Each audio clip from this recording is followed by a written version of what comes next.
You know that emptiness that comes right after a heated argument, followed by a passionate reconciliation?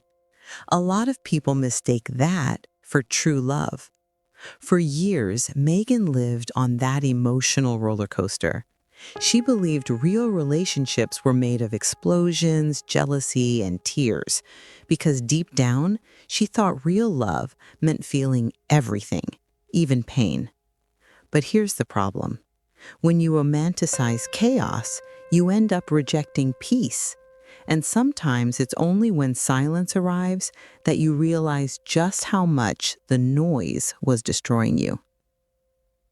She spent her teens and 20s believing that drama was the hallmark of true romance.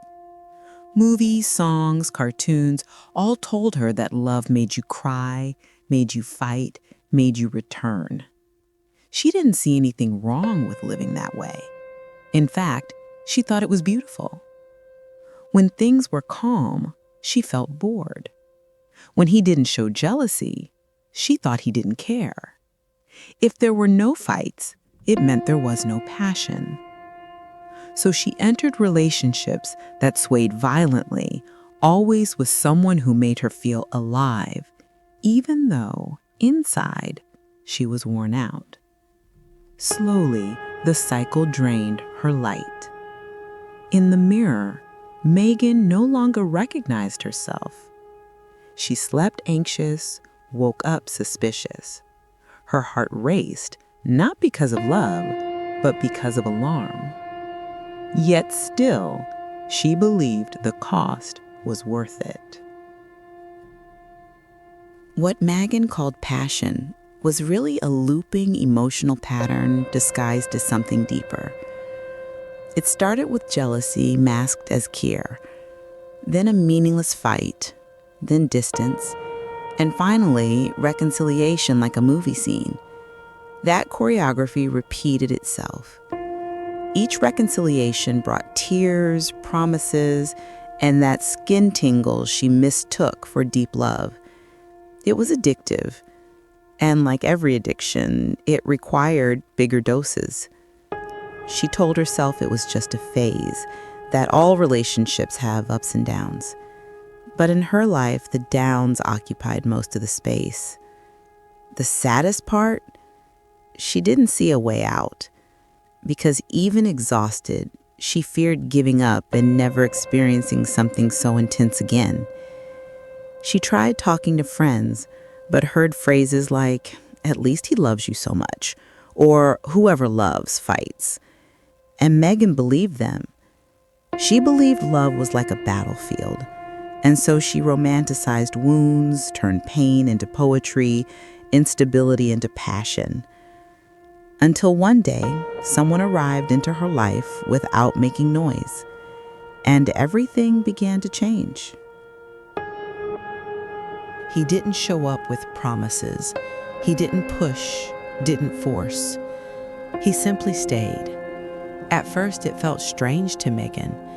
She expected intense messages, grand declarations, a game of come and go, but what she got was presence. Simple, constant, gentle.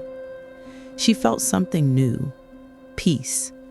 Not that false peace of suppressed silence, but the peace that brings relief to the chest. One that lets you sleep without the weight, wake without the fear. One that doesn't make your heart race, but slow down. She didn't have to explain herself every minute. She didn't have to compete with the phone or justify each move. She was accepted, exactly as she was, with her past, her scars, her insecurities. It was in that silence she began to notice the noise of her old world. And the chaos she used to call love now looked like just static. Over time, Megan began to look back through different eyes.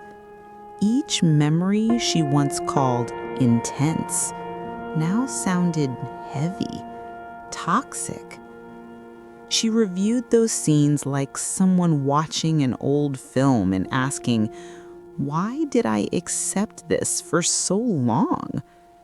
Because she thought she needed chaos to be loved. Megan had romanticized imbalance, turned fights into declarations, felt that being desired was more important than being respected. But now, with someone who treated her kindly every day, not just with apologies, she felt embarrassed. Not of her past, but of how she accepted it as though it was the best she could have.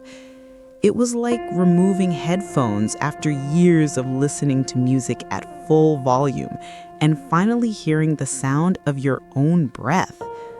For the first time, she didn't need to fight to be loved, and that made her see how long she had fought alone. Healthy love wasn't less intense. It was deeper, more genuine. She learned little by little that peace is not boredom. It is emotional maturity. And what she once thought weak now looked strong beyond measure for needing no proof. Today, Megan no longer seeks love that shouts. She chooses the love that welcomes, that doesn't need a stage or audience, just presence. She learned that jealousy is not proof of love. It's unprocessed insecurity. That constant fights don't strengthen bonds. They wear down what's still trying to survive. And she understood above all, there is no true love where there is no peace. Because the love that destroys you isn't intense. It's immature. It's ungoverned. True love doesn't speed up your anxiety. It soothes it. It doesn't trap you. It inspires you to fly lighter. It doesn't demand versions of you that don't exist. It loves even your silences. And one thing she learned most deeply, don't romanticize the chaos. Healthy love makes your heart beat, but with ease, not fear. It gives you butterflies, but of hope, not insecurity. It transforms, but doesn't destroy you in the process. So if you're stuck in cycles of pain disguised as love, maybe it's time to ask yourself, is this making me grow or just keeping me chained? And if the answer unsettles you, maybe that's the sign. If this story touched you somehow, leave a comment saying, I deserve peace, not chaos. Share with someone who needs to hear this. And remember, true love doesn't confuse, it clarifies. Subscribe for more stories that inspire your fresh start.